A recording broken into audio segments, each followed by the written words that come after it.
네, 함께 만드는 안전한 세상 시간입니다. 경기도의회 추민규 의원은 경기도 차원에서 전동 킥보드 등 개인형 이동장치 보험 가입을 의무화해야 한다고 주장을 했는데요. 전동 킥보드 관련 사고는 해마다 2배씩 증가하는 추세라서 안전의 중요성이 더욱 강조되는 그런 시점인 것 같습니다. 자, 이 내용을 주장한 경기도의회 추민규 의원 연결되어 있죠. 자, 추민규 의원님 안녕하십니까? 네, 반갑습니다. 네, 반갑습니다.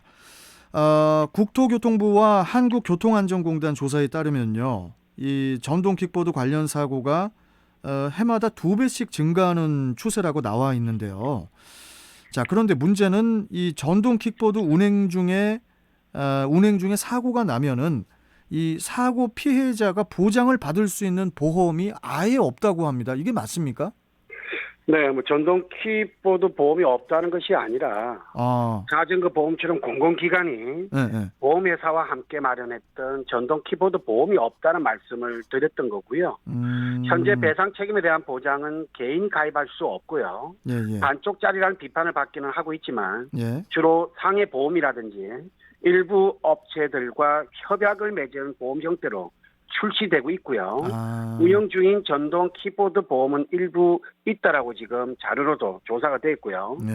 한 예를 들면 A 보험사는 오토바이 운전 보험에 킥보드 등 개인형 이동장치 사고로 인한 사망이라든지 골절 수술비, 부상치료비 등 보장하는 보험을 신설했고요. 또는 B 보험사는 공유 전동 킥보드 업체와 업무 협약을 맺어서 제3자 배상 책임까지 보장하는 보험을 출시했다라고 이미 나와져 있고요. 예. 아마 C보험사도 한 번 더 조사를 했더니 모바일 플랫폼 업체와 대인 사고와 본인 치료비 등을 보장하는 보험을 개발 중에 있다라고 제가 이미 확인 조사를 해봤었고요. 그렇군요. 그래도 아마 보험 개발원에 따르게 되면 전동 키보드 관련 사고가 작년에 722건으로 2년 사이에 약 2배 이상, 조금 전에도 말씀을 하셨지만 올해 상반기만 해도 446건이 접수되어 있는 상황이고요. 예. 그래도 아마 다음 달 10일부터 시행되는 도로교통법 개정에 따라서 만 13세 이상부터 면허 없이 전동 키보드를 탈 수 있게 됐기 때문에 아마 그에 대한 사고는 더 늘어날 것으로 예상하고 있고요.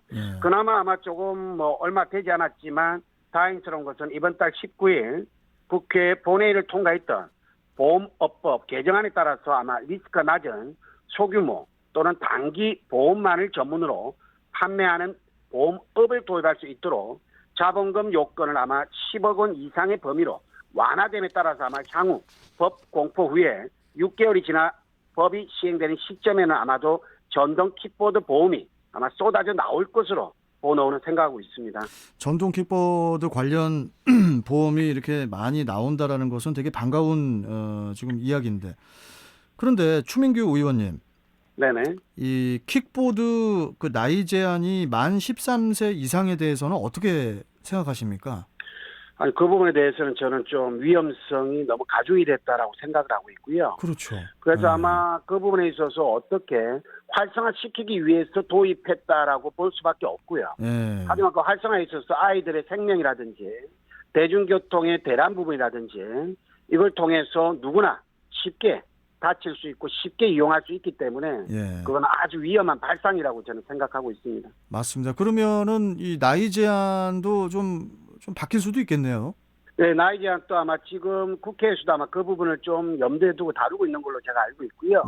아마 다시 전처럼 아마 19세 정도, 그 정도 아마 보지 않나라고 저는 개인적으로 좀 생각하고 있고요. 그러니까 한 그 정도는 돼야지. 너무 어린 학생들이 그 킥보드 한 대에 막 2명이 막 같이 타고 막 이러다가 사고가 나고 하니까. 네네. 그 부분은 좀 수정이 돼야 될 것 같습니다. 자, 그리고 이 개인형 이제 또 보험 이야기로 좀 다시 넘어가 봐서, 이 개인형 이동장치가 그 도로 위에 무법자라는 그런 지적이 계속 요새 일고 있는 그런 시점에서 이 이동장치 활성화 정착에만 주력하기보다는 이 이용자의 안전 교육이라든지 또 사고 발생 시 처리 보상 등 보험 제도를 함께 또 고민해야 될 시점이 아닌가, 이런 생각도 또 드는데 이 부분에 대해서도 좀 추가적으로 좀 설명 부탁드리겠습니다. 네네.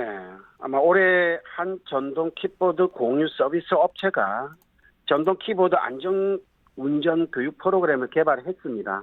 그래서 아마 다양한 실습 코스를 통해서 실제 안전하게 전동 킥보드를 탈 수 있는 교육을 실시하고 있는 것으로 확인이 됐고요. 예. 아마 작년에는 도로교통공단이 화성시에서 공유 퍼스널 모빌리티 규제라고 해서 샌드박스 실정 사업과 연계됐던 전동 킥보드 안전 체험 캠페인을 개최한 걸로 확인이 됐고요. 예. 그리고 아마 최근 들어서 각 교육청이라든지 지자체에서도 안전한 전동 킥보드 등이라든지 개인용 이동장치에 대한 안전한 이용을 위한 학교라든지 공공기관 등의 교육 실시를 독려하고 있는 상황이고요.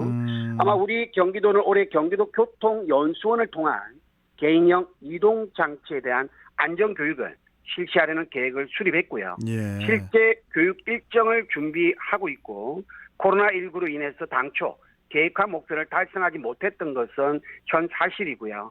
하지만 우선적으로 지난 도로교통법 개정에 따라서 만 13세 이상은 면허 없이 개인형 이동장치를 탈 수 있도록 한 것이 과연 규제 완화였는지 또는 안전 불감증에서 나온 것인지 예. 따져볼 필요는 상당히 있다라고 보여지고요. 맞습니다. 그래서 안전에 명확한 대책도 없이 너무 성급하게 추진된 것은 아닌지 우리의 목소리가 상당히 언론을 통해서 또는 방송을 통해서 며칠 전에 큰 이슈도 많이 다루고 있는데요. 예. 지금이라도 안전교육의 의무 이슈와 또는 무면허 연령에 대한 상향 부분 또는 개인 또는 개인형 이동장치 공유 사업자에 대한 보험 가입 의무화 그리고 안전수칙 위반자에 대한 처벌 규정 등을 시급히 마련해야 한다라고 생각하고 있고요. 예. 그래서 우리가 흔히 잘 알고 있는 안전은 지나쳐도 괜찮다라는 말이 있는데요.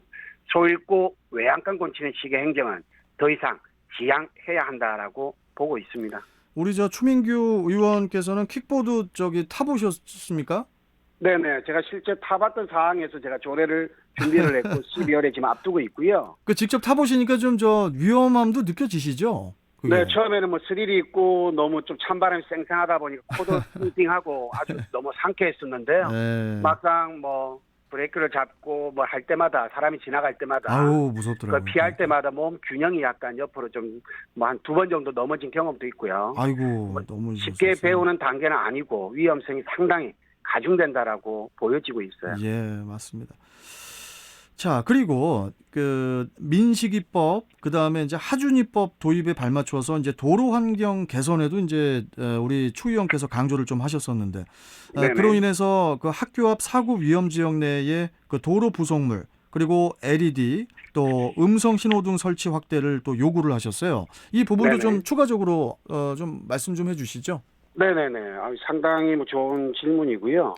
이 부분은 제가 얼마 전에 경기도와 도의회가 함께하는 축의 토론 대회에서도 이 부분을 하남시에서 한번 다루었었고요. 토론회를요. 그래서 민식이법과 하준이법은 반드시 필요하다라고 보고요. 네. 다만 법 개정 내용을 잘 살펴보면 다소 실망스러운 점이 아주 많습니다. 아, 많습니까? 근본적인 대책보다는 단순히 사고 난 곳에 CCTV가 없었었고요. CCTV를 늘리겠다는 대책이나 경사진 주차 공간에 고의목을 설치하도록 하는 등 단순히 사고가 일어난 한 가지 이유에만 초점을 두었다라는 것에 상당히 좀 걱정이 많이 되고요. 네. 이미 기존 법령과 규칙에 규정되어 있는 구간별이라든지 시간대별 속도 제한 30km죠.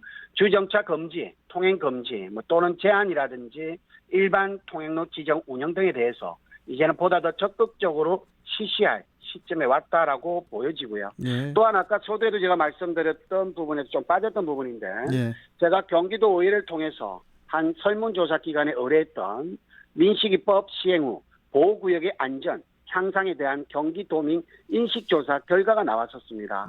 이때 민식이법을 안다라는 분은 69.5%였고요. 하준이법은 17.3%에 대한 도민 인식이 매우 낮다라는 결과가 나왔었고요. 네. 그만큼 아마 법령에 대한 도민 홍보가 제대로 이루어지지 않다라고 보여지는 대목이고요. 예. 또한 제가 어린이 보호구역을 비롯해서 사람이 많은 곳에 설치를 주장하고 있는 LED 바닥형 보행 신호등에 대한 설문조사에서도 사고 예방 효과가 있다라는 답변이 54%에 달했었고요. 예. 그래서 설치 찬성 의견이 85.8%로 아주 높게 나왔었고요. 네. 그래서 아마 3년 전에 우리 경기도의회가 예산을 세워 추진하게 되었던 교통약자 보행환경 개선 사업이 매년 30에서 35억 원의 예산 투입에 그치고 있기 때문에 예, 상당히 우려가 스럽고요. 그래서 아마 LED 바닥 보행 신호등뿐만 아니라 장애인, 노인, 어린이, 보호구역 주변의 교통 안전을 위해서 첨단 신기술을 도입한 교통안전 시설물들이 꼭 확대되길 바라고 있고요. 알겠습니다. 아마 앞으로 몇 년간은 100억 원 규모의 교통약자 보행 환경 개선 사업이 추진되길 바라고 있고 예, 예. 아마 얼마 전에도 국토부에서 또는 행안위에서 아주 좋은 결과에서 도로 아마 그런 부분 국고비해서 상당히 많은 돈을 좀 이런 부분에 투자하겠다라고 해서 자료가 나왔었고요. 예, 예. 저 추민규 의원님, 지금 네네. 시간이 좀 오버가 돼가지고, 네. 네, 다음 시간에 좀 안전 정책에 대해서 다시 한번 네네. 좀 연결해서 좀 말씀 나누도록 하겠습니다. 네네네. 감사합니다. 예, 오늘 말씀 잘 들었습니다. 네. 예. 자, 지금까지 경기도의회 추민규 의원과 이야기 나눠봤고요.